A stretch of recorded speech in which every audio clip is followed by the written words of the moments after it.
Kasama ho natin ang nagsisilbing Executive Director ng Council for the Welfare of Children. Sa ilalim po ito ng Department of Social Welfare and Development.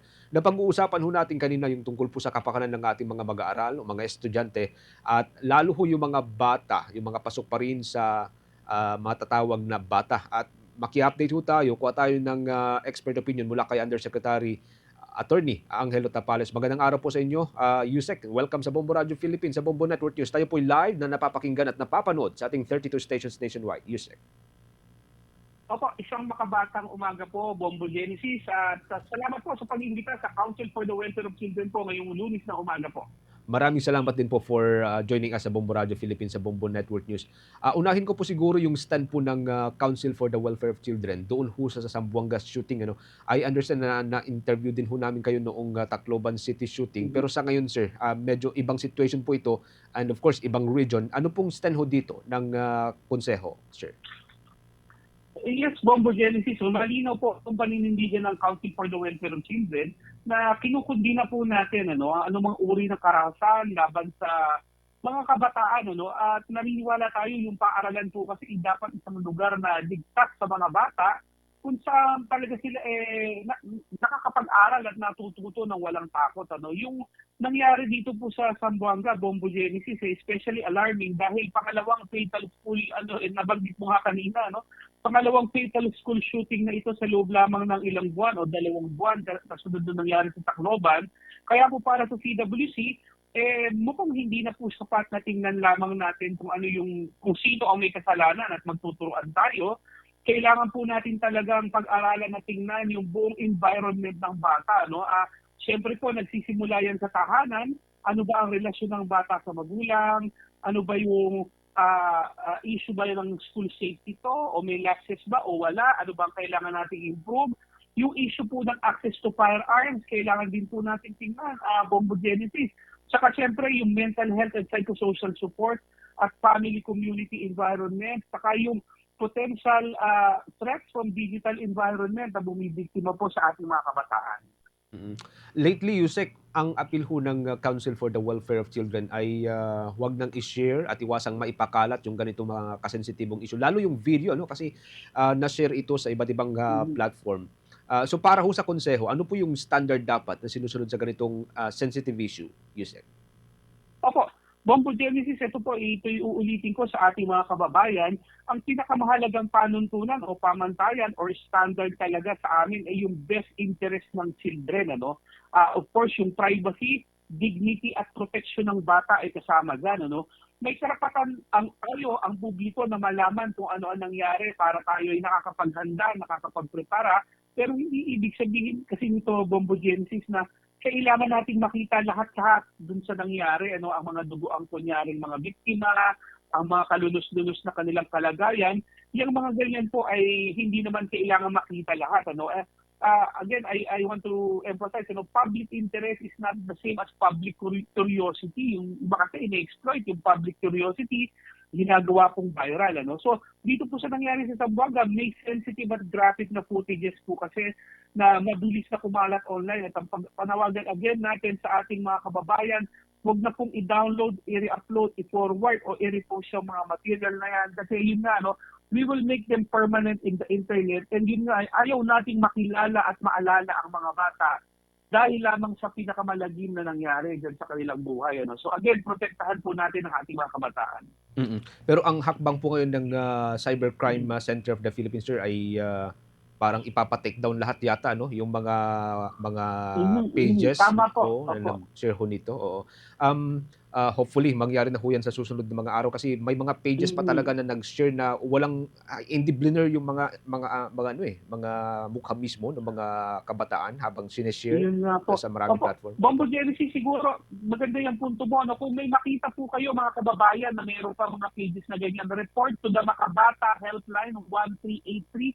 We will help you take it down. Konektado po kami sa lahat po ng ahensya ng pamahalaan, lalong-lalo na po ang ating kapulisan, ang PNP, ACG, Anti-Cybercrime Group, and Women and Children Protection Center. Noong kayo po na interview namin sa may Tacloban City shooting, sir, may nababanggit ho kayo, including ang Juvenile Council, na ilang mga puwedeng maisagawa sa mga schools para kahit papaano hindi na po ito maulit. So as of now, ano po mga ginagawa ho ng konseho ho natin para ho dito, sir? Opo, mula po nung Tacloban, ang unang-una po namin ginawa diyan at kasama na rin ang ibang mga parents saka yung mga ibang kakilala ko, mag-ano 'no, kumbaga sabihan ng isa't isa na i-secure yung firearms kasi yung sa Tacloban ang nangyari doon access to firearms din ng minor ano. So marami tayong mga kakilala nagtatanong sa atin, sabi ko, talagang dapat i-secure ang firearms at maging responsible parent po tayo 'no, firearm owners. At ito nga, pagdating din sa Zamboanga, ganito na naman yung problema. So I think I have to emphasize that, ano, while inaayos ng pamahalaan at ibang sektor yung mga concerns ng bata, tayong mga magulang na kunyari, tayo yung mga firearms owners, kailangan ingatan po natin yan. Ano? Sa kabilang dako naman po, isa sa mga pinag-aralan po namin din dyan, I think 2 weeks ago lang, nagkaroon ng technical meeting, management group meeting ng Council for the Welfare of Children, yung active shooter protocol ng DepEd na napakaganda po. No? Yan po ay ilulunsad. Nakakalungkot lang na inabutan nitong nangyari sa Zamboanga. No? Pero naniniwala ako itong protocol na to, Bombo Genesis, pag ito po ay na-implement, malaking kaligtasan po talaga ang idadagdag sa public and private schools po natin. So hopefully, ito'y dahan-dahan na ma-implement at siyempre hindi naman dapat matrauma ang mga bata pero malaki po ang maitutulong nito. And of course, lastly, patuloy po kami nakikipag-unayan pa rin sa aming parent agency, DSWD, sa pangunguna ng aming boss, Secretary Rex Mesalian, and of course, ang DILG, PNP at mga LGUs na rin po natin. Nababanggit po ninyo yung protocol na yan, sir, no? Doon sa bagong inilabas ng DepEd o Department of Education na memorandum, meron hong isasagawa bukas na simultaneous drill o simulation. Anong take ho dito Opo. ng council? Kasi ang reklamo ho ng Psychiatrists Association of the Philippines, ayaw ho nila to eh. Parang tinututulan po nila. Sa inyo po, sir? Opo. Ako po kasi na-demonstrate sa akin na i-present po sa amin yung protocol po mismo ng ating mga kaibigan sa DepEd. Nakita po natin yung value, no? Kasi nakita natin dyan na may role ang mga principals, guidance counselors, teachers, ang nurses, ang security guards at ang mga local police po. No? Lahat yan may role, talaga silang parang clockwork na gumagalaw sa isang active shooting incident.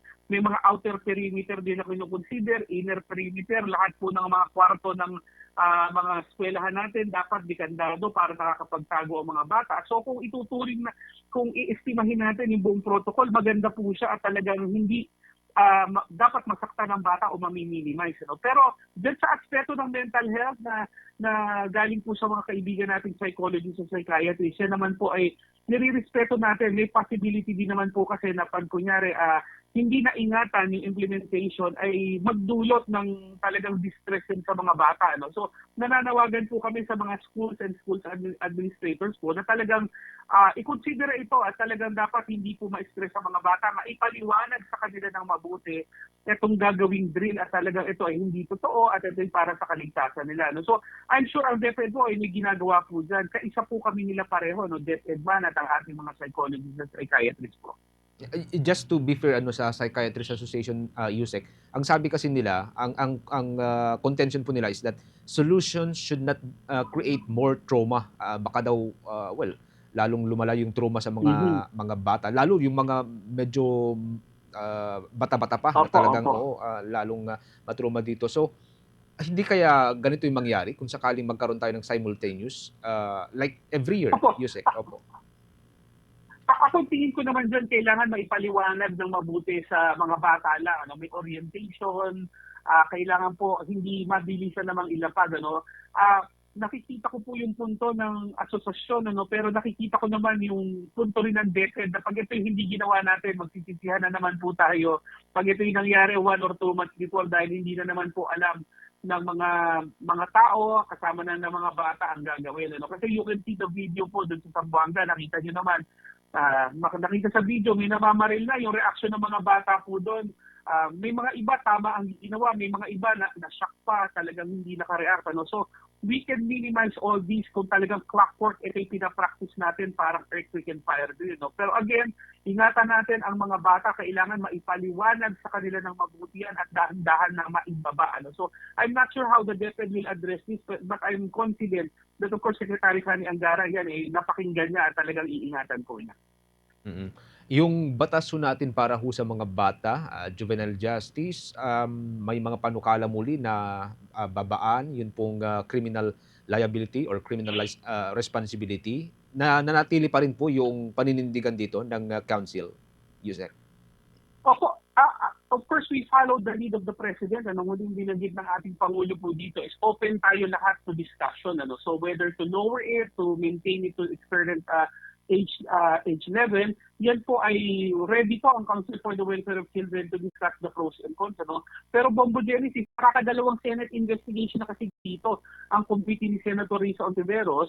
Madaming lumabas kasi doon, ano, and na-realize naman yata ng lahat that lowering the minimum age of criminal responsibility might not be the correct solution, ano, to address the problem. Kasi kunyari, lumabas din po doon yung potential influences from cyberspace po, no, may masasamang tao, may mga, kumbaga, preying on our vulnerable children, bubulahin sila, i-groom sila, hihikayatin silang gumawa ng violence. Meron ding naging lumabas na issue na access to firearms, meron lumabas na issue na potential lapses ng parents man or ng eskwelahan. So, in not so many words, Bombo Genesis, it's a multi-sectoral, kumbaga, it's a multi-sectoral concern and problem. Ano? So, if we just focus on the minimum age of criminal responsibility, baka po hindi natin masolve. So, we follow the lead of our sister agency, the Juvenile Justice Welfare Council, na baka madami tayong kailangan tingnan. Ano? Of course, maraming drivers of child criminality like poverty, of course, yung neglect ng parents, napapabayaan ng mga magulang, at kunyari, out of school youth sila, hindi natuturuan ng maayos na edukasyon. Ano? So, there are many factors, but yun nga, we're happy that the government, again, has announced that we are open to discuss this. Ano? So, we yield po to the wisdom of our lawmakers po. Okay.